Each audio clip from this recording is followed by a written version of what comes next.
La paix soit avec vous. En ce jour 21 mai, jeudi de l'an de grâce 2020, l'Église nous donne de célébrer la solennité de l'ascension du Seigneur Jésus. C'est au-delà du symbolisme et des représentations anthropomorphiques et même des images qui nous ont été inculquées par la pensée populaire qui localise Dieu dans le ciel. Au-delà de tout cela, que célébrons-nous aujourd'hui? Nous célébrons, pour dire la vérité, la fête de la glorification du Christ. C'est la vraie proclamation de Jésus, Fils de Dieu, fait homme, ayant connu la passion, mais mort, il est ressuscité, il est vainqueur du mal et de la mort. Il a donc une domination sur les limites qu'impose la nature humaine. Il dépasse les limites de la nature humaine. Nous le savons, en prenant la condition humaine, Jésus a marché sur nos sentiers. Il a mangé notre nourriture. Il a accepté de se faire homme en tout, récapitulant ainsi toutes choses. Il a assumé notre nature humaine en toutes choses, excepté le péché, bien évidemment. Et quand on parle d'assumer, ça signifie même les limites telles que la faim, le chagrin, la peur, la maladie et beaucoup d'autres réalités qui sont propres, allant même jusqu'à la mort. Jésus les a assumés. Avec la Pâque, tout cela est fini. Le corps glorieux de Jésus ne peut plus subir tout cela. Alors Luc nous décrit dans la première lecture, c'est le livre des Actes des Apôtres, chapitre 1, à partir du verset 1 jusqu'au verset 11, Luc nous décrit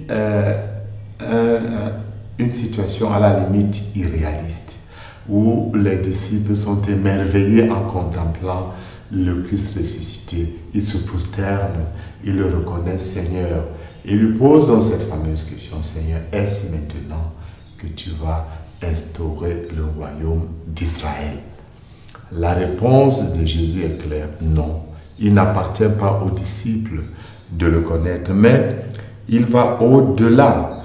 Et c'est ce qui nous interroge. Cette apothéose ouvre à quelque chose de merveilleux.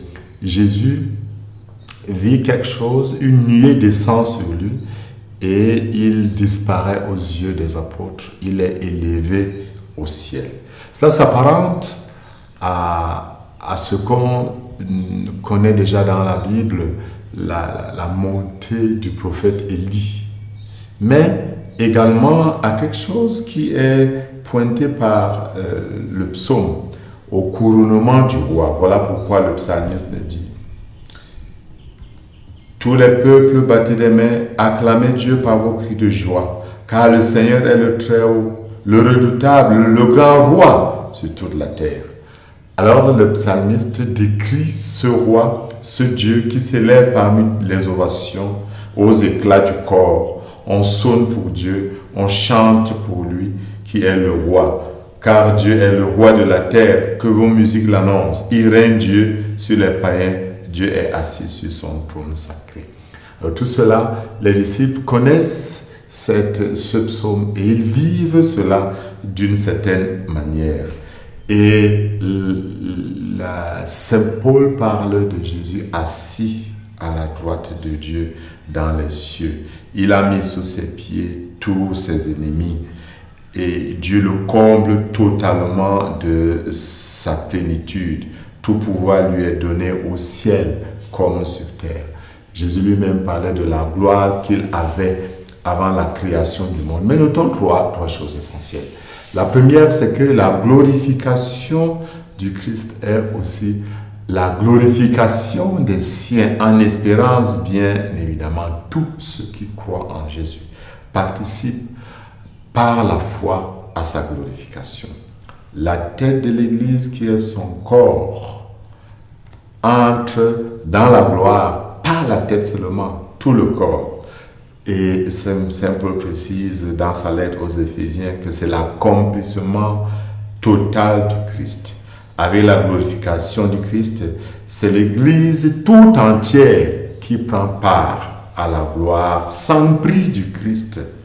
En eux, Dieu déploie une puissance incontestable, disons un peu, qu'il ouvre à sa lumière les yeux de votre cœur pour que vous sachiez quelle espérance vous ouvre son appel, quelle puissance incomparable il déploie pour nous les croyants. C'est l'énergie, la force, la vigueur qu'il a mise en œuvre dans le Christ quand il a ressuscité d'entre les morts et qu'il l'a fait asseoir à sa droite dans les cieux.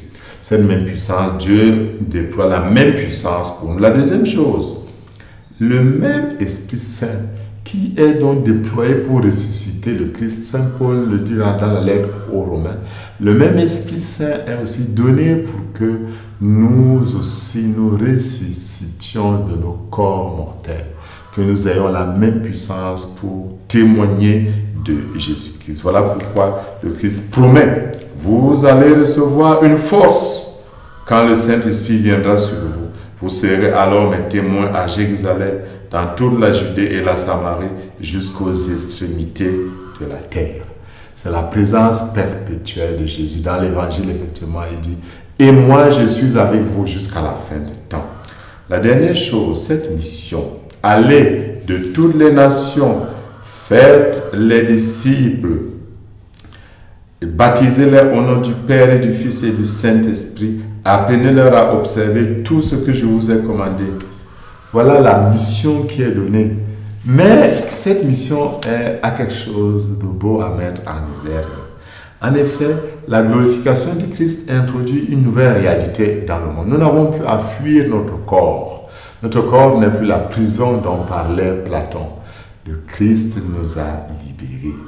Il suffit de participer par la foi à la victoire du Christ pour devenir la demeure de Dieu. Voilà pourquoi l'Église chante toujours: voici la demeure de Dieu parmi les hommes, ils seront son peuple et Dieu lui-même sera leur Dieu. Puisse Dieu en ce saint jour renouveler notre foi en Jésus et notre espérance, et nous transformer, nous transfigurer intérieurement pour mettre dans nos cœurs le grand désir de vivre avec le Christ, lui en qui notre nature humaine a été glorifiée et est maintenant dans la gloire de Dieu. Qu'en ce saint jour, le Père plein de tendresse, qui nous comble de sa gloire, vous bénisse au nom du Père et du Fils et du Saint-Esprit. Amen.